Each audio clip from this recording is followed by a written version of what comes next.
So we've been talking about love. And we observed that every mind-body system on this planet has experienced the purest form of love at least once in their life. And that was when they were at the cellular level. The bliss of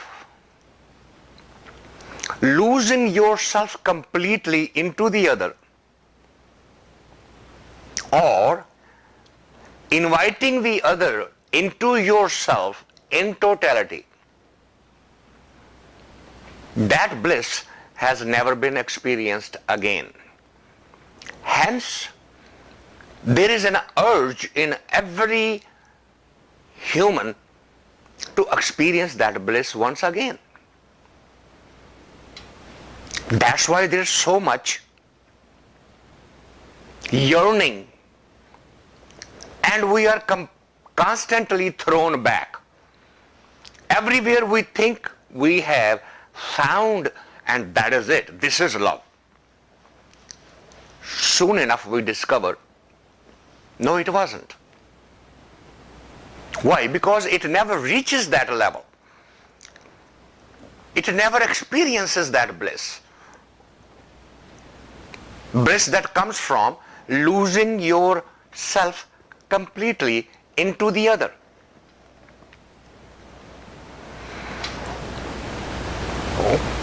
Every cell of our body is yearning for it, is looking for it, is asking for it, is searching for it continuously all through our life. And wherever we sit, we ask the same question. What is love?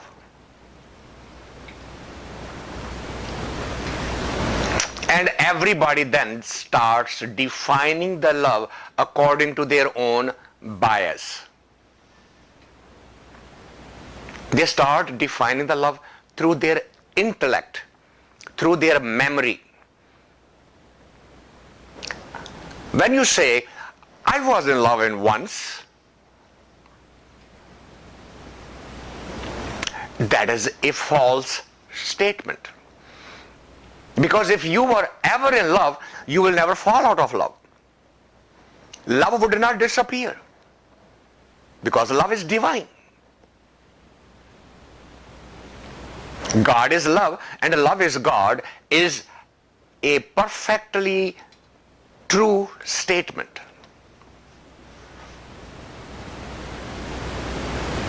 So that must be something else then. So what did I experience when I thought I was in love? I experienced the attraction. I experienced the attachment. I experienced the bondage. I experienced the dependency.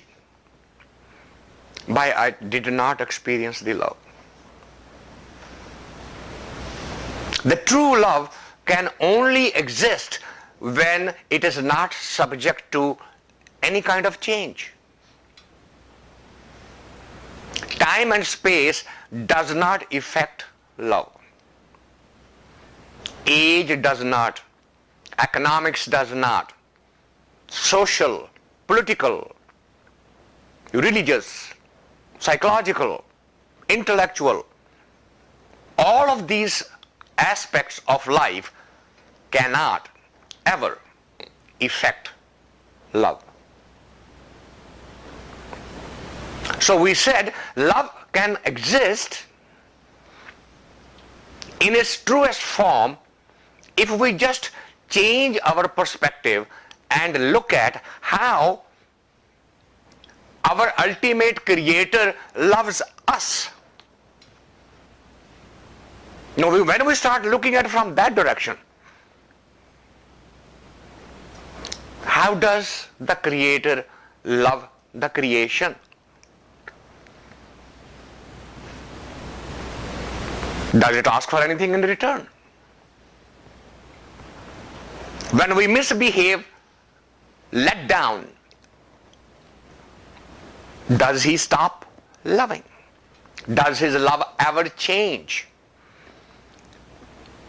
Whether we are a sinner or a holy person, whatever they mean, I don't know what is a holy person and what is a saint.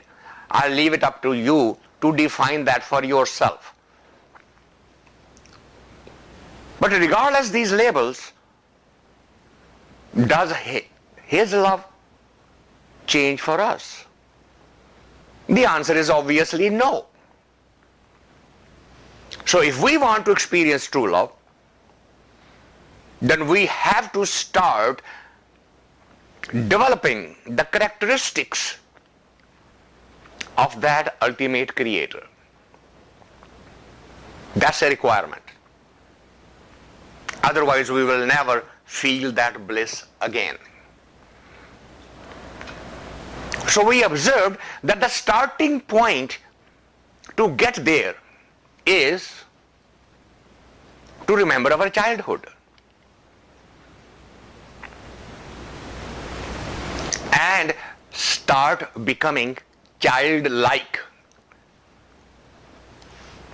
And I made the distinction. I am not suggesting be childish.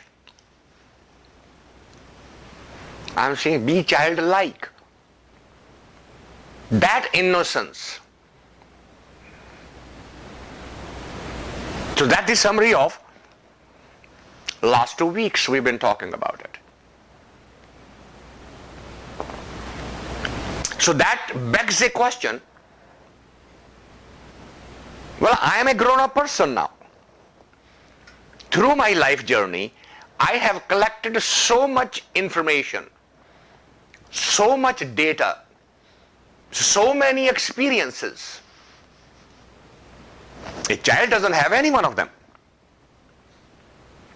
His slate is completely clean. For the child to be childlike is completely effortless. The child has to do nothing but be himself. Now, how do I get there?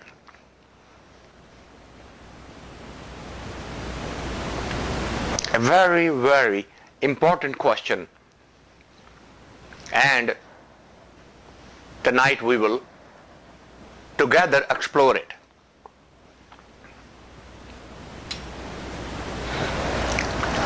What does the collection of information and the knowledge and the experience do to our being? It solidifies our ego, the feeling of our self. We start identifying ourselves with those experiences, with those memories. Not only that, the others also start identifying us with that behavior pattern. Isn't it? When somebody asks you about your child, and somebody says, why he is like that? And you say, well, that's his nature. When anybody does that, you immediately say, well, my child also does that. The child has now been identified by you as an observer with the behavior pattern. We also identify ourselves with the same behavior pattern. When somebody asks us, who are you? We immediately jump at, my name is so-and-so, I was born in so-and-so place, my profession is this. My dress is like that. My preferences are these. I eat this food. I wear these clothes. All of these are learned behavior after the childhood has passed on. Is it not? Think about it.